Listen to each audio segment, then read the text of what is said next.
PDF के लिए Telegram join करें। डिक्टेशन स्टार्ट होगा 5 सेकंड के बाद।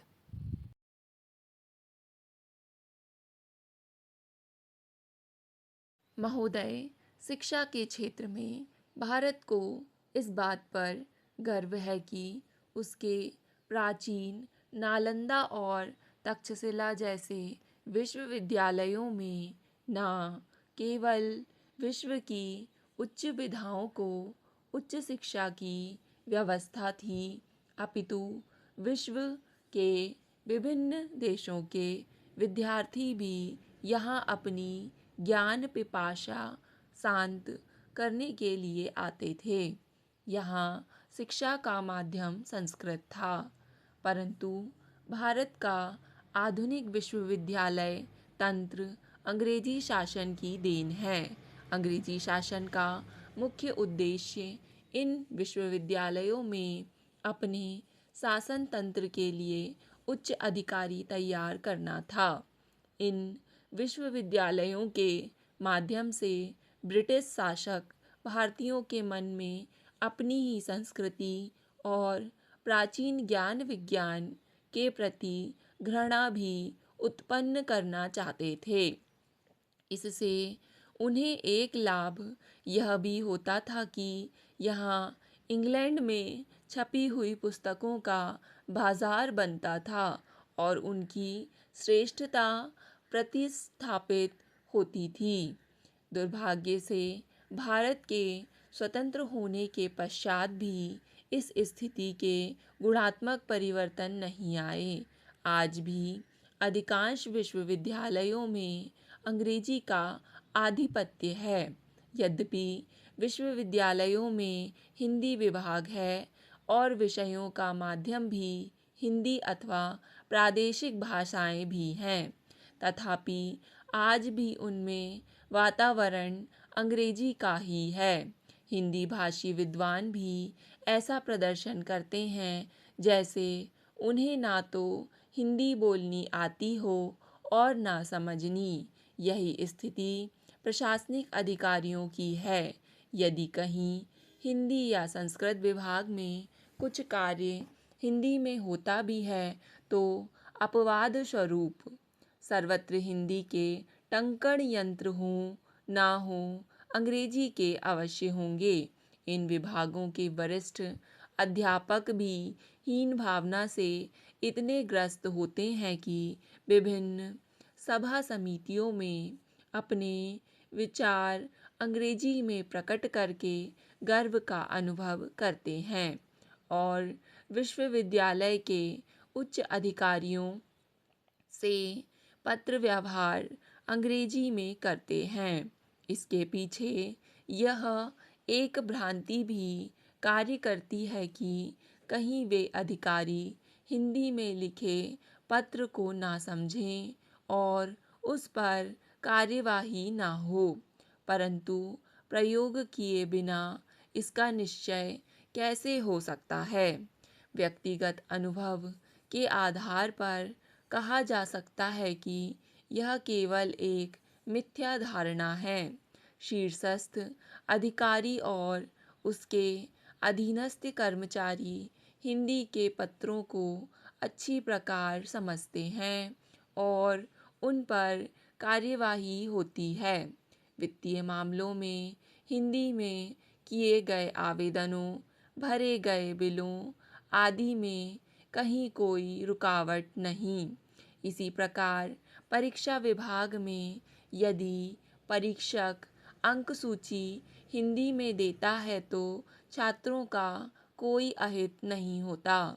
दुर्भाग्य इतना अवश्य है कि विश्वविद्यालय के अधिकारियों की ओर से आज भी समस्त कार्यवाही केवल अंग्रेजी में होती है।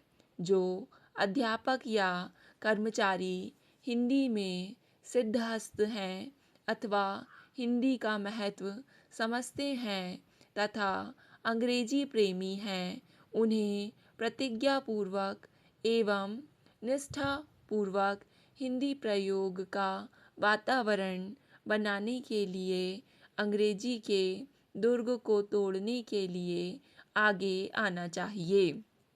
यह अत्यंत स्वाभाविक है कि जितना हिंदी का प्रयोग बढ़ेगा, अंग्रेजी का उतना तो कम होगा ही।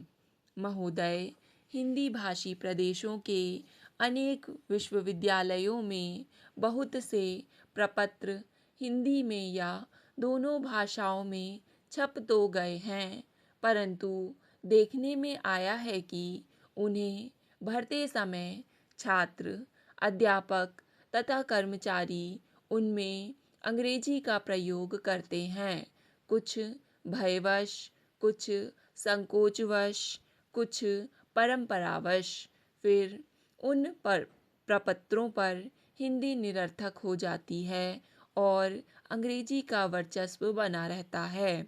दुख तो तब होता है जब हिंदी और संस्कृत विभाग के व्यक्ति भी इन प्रपत्रों में अंग्रेजी का प्रयोग करते हैं। विश्वविद्यालयों में भाषा के प्रयोग को 3 स्तरों में विभाजित किया जा सकता है। पहला, छात्रों के साथ संपर्क, दूसरा, प्रशासनिक कार्य और तीसरा, शिक्षा का माध्यम। जहाँ तक छात्रों के साथ संपर्क का प्रश्न है, वह प्रवेश की प्रक्रिया से प्रारंभ हो जाता है। प्रवेश संबंधी सूचनाएं देने के लिए प्रत्येक महाविद्यालय और संकाय अपनी अपनी विवरणिकाएं छापता है। अभी भी ये विवरणिकाएं प्रायः केवल अंग्रेजी में देखने में आती हैं, चाहे प्रवेशार्थी छात्र के लिए ये निरर्थक हो जाएं अथवा उन्हें समझने के लिए छात्र को किसी और की शरण में जाना पड़े। केवल 2-3% पब्लिक स्कूलों के पढ़े हुए छात्र उन्हें समझ पाते हैं। कहीं इन विवरणिकाओं द्वारा कॉलेज के प्रवेश द्वार पर ही यह आभास तो नहीं कराया जाता कि अब कॉलेज में अंग्रेजी के बिना काम चलने वाला नहीं। कहीं इन्हीं का यह प्रभाव तो नहीं कि छात्र संघ के चुनावों में छात्रों द्वारा अधिकांश प्रचार अंग्रेजी में किया जाता है। इसमें कोई संदेह नहीं कि यदि वे विवरणिकाएं हिंदी अथवा प्रादेशिक भाषा में हों तो वे छात्रों के अधिक समझ में आकर अपने उद्देश्य में अधिक सफल होंगी। जहाँ तक संकायों का प्रश्न है, विश्वविद्यालय के विभाग हिंदी में विवरणिका देने में समर्थ है, उन पर कोई बाध्यता नहीं है। अनेक विभागों में हिंदी माध्यम स्वीकृत होने के कारण उनके लिए यह आवश्यक और अधिक हित साधक भी है, परंतु इस ओर छात्रों अथवा अध्यापकों किसी का ध्यान नहीं जाता। प्रवेश के पश्चात प्रायः नवागंतुक छात्रों को प्रधानाचार्य संबोधित करते हैं। यद्यपि इसमें 50% प्रधानाचार्य अब हिंदी अथवा प्रादेशिक भाषा का प्रयोग करने लगे हैं, फिर भी अनेक प्रधानाचार्य हिंदी में बोलना हेय समझकर अंग्रेजी का ही आश्रय लेते हैं। चाहे छात्र कुछ समझे या ना समझे, छात्रों से संपर्क का प्रमुख माध्यम सूचना पट्ट है। इसमें सबसे पहले समय सारणी को लिया जाए। समय सारणी छात्रों और अध्यापकों दोनों के लिए होती है। स्वाभाविक रूप से यह भी हिंदी या भारतीय भाषा में हो तो महाविद्यालय को कोई कठिनाई नहीं, अपितु छात्रों को उससे अधिक सुविधा हो जाएगी। महाविद्यालय की गतिविधियों, कार्यक्रमों, नियमों, छात्रवृत्तियों, शुल्क मुक्ति आदि के विषय में सूचनाएं यदि सूचना पट्ट पर हिंदी में लगे तो छात्रों के लिए अधिक सुविधाजनक होगा, परंतु देखने में यह आता है कि जिन महाविद्यालयों के प्रधानाचार्य हिंदी के विद्वान हैं, वहाँ भी इनके लिए अंग्रेजी का प्रयोग होता है। स्टॉप। डिक्टेशन पसंद आए तो वीडियो को लाइक तथा चैनल को सब्सक्राइब करें।